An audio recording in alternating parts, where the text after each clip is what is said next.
Do you remember back in school when your teacher would say, there's going to be a quiz on this stuff? Well, it kind of made you sit up and take special notice, right? If you knew there was going to be a quiz, you wanted to pay more careful attention and make sure you got the information so you could pass the quiz. I've wondered how that would go if we did that about sermons that are preached in the local church. There's going to be a quiz on this stuff. I'm not sure how well that would. We might try it tonight. We'll give you a little quiz. Do you remember what the sermon was last Sunday night? Can you recall that? You know, in talking to preachers, I've always been of the impression that if people could recall your sermon and maybe the main points of your sermon the day after, you probably did an okay job. Can you remember the sermon from last Sunday night? Challenge it. Well, the sermon last Sunday night was about my duty to my brother. Do you recall that? And do you remember the single word answer we gave? How could I plainly, simply state my duty to my brother? And we said the answer is the word love. And then we talked about all that would entail. If I love my brother, as the Bible describes that kind of brotherly love, I will have fulfilled my duty to him. And so last week we talked about our duty to our brethren, and especially how a proper kind of love for them will get the job done. But we want to follow up on that lesson tonight by looking at it in this way. Let's turn the table on that. But, okay, I understand I'm supposed to love my brother, and that involves lots of things that I ought to be doing for him because I love him. But what if he doesn't fulfill his duty to me? So I understand my obligation, but I'm going to tell you, he has pretty miserably failed to fulfill his duty to me. He has not loved me as a brother. He has not done all the things that love dictates. And so what should I do if he is failing in his duty to me? That's what we want to look at for a few minutes tonight. We stop here just briefly to say thanks for coming back on Sunday night to be here for another time of Bible study and worship. We're glad that you have this kind of priority and that you are here for this time, and we are encouraged by you. Thanks to our visitors. We appreciate our visitors. We want you to come back when you can. Okay, so what if my brother does not fulfill his duty to me? Well, I think the very simple answer to that is that my obligation is not diminished. My obligation to my brother has not changed. I should maintain my commitment to him. You know, in all relationships, that is really a true observation. For instance, what about husbands and wives? I don't know how many times through the years when marriages are in trouble, I have heard either the husband or the wife, or maybe both, say, he's not doing what he's supposed to do, or she's not doing what she's supposed to do. How do you answer that? If a wife comes to you and says, my husband is not doing his duty, he is not being the husband he's supposed to be, how do you answer that? Well, certainly the main part of the answer has to be, well, you keep doing what you're supposed to do, right? Now, we can address some of these other problems, but first, you keep doing what you're supposed to do. That's what we would tell a wife or a husband in that situation. And some of us have been called upon to do that very thing. You keep fulfilling your duty. What about parents and children? To the parents in the audience tonight, have you ever been disappointed you didn't feel like your children were doing the right thing? They weren't doing what they were expected to do? Probably, right? But what do you do as a parent? Well, you keep doing your parental duty, even if your children are not doing what they're supposed to do. And that's really true in all relations. You know, even on the job, when you go to work and you have a coworker who's not doing what he's supposed to do, he's not fulfilling his responsibilities. Well, you got to keep doing what you're supposed to do, right? And we could go on and on. That's just true in interpersonal relationships, and it is certainly true here. I must maintain my commitment to my brother even when he is not doing his part. In 2 Corinthians chapter 12, beginning verse 15, the Apostle Paul, speaking to the Corinthian brethren, said, I will very gladly spend and be spent for you, though the more abundantly I love you, the less I be loved. We do all things, dearly beloved, for your edifying.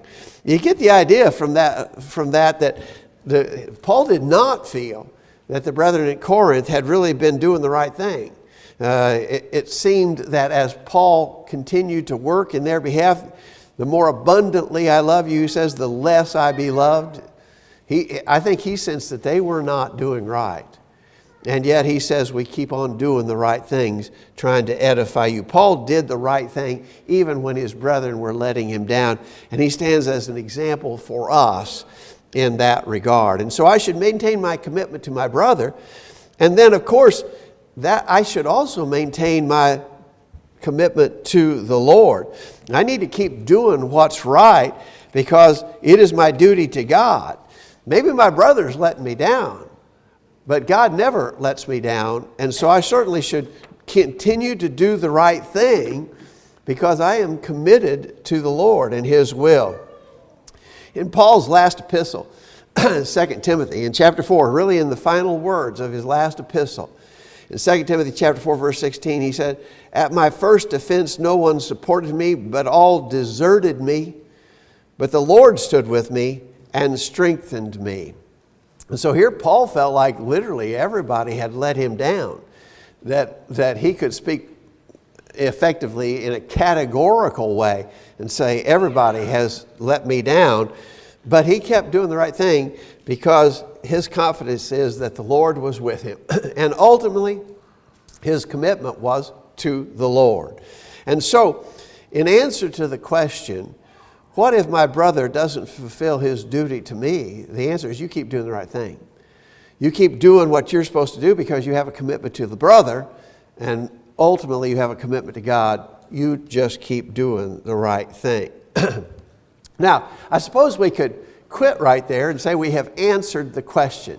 And I do believe that that's the accurate answer to the question. But we want to expand upon that a little more, as you might imagine. We're not going to quit right there.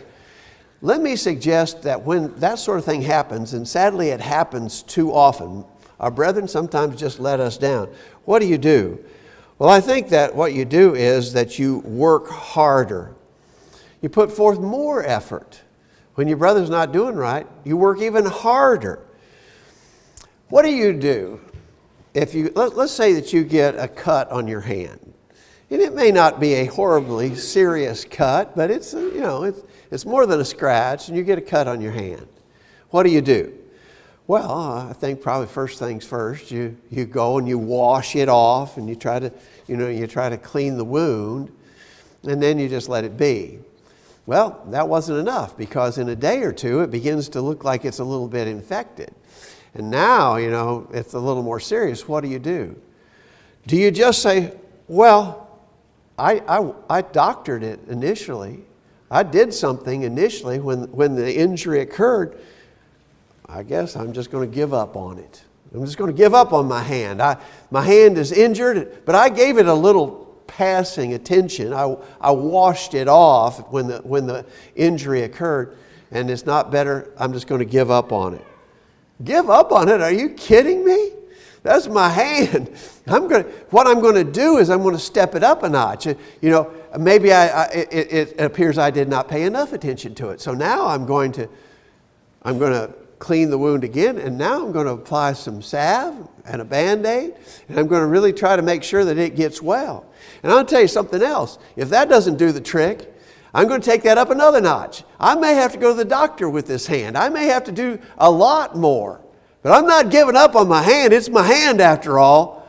I'm not going to give up on it. I'm going to do whatever it takes to make it right. Isn't that the way we would approach that? Well, you understand, and we so often make this argument, you understand we are a body. We're various members of the same body. And Paul made that argument we've studied so thoroughly, 1 Corinthians chapter 12, beginning verse 20. He says, now there are many members with one body. There should be no division in the body, but that the members should have the same care one for another. And if one member suffers, all the members suffer with it. If one member is honored, all the members rejoice with it. Now ye are Christ's body, and individually members of it. We are a body. We are a body together.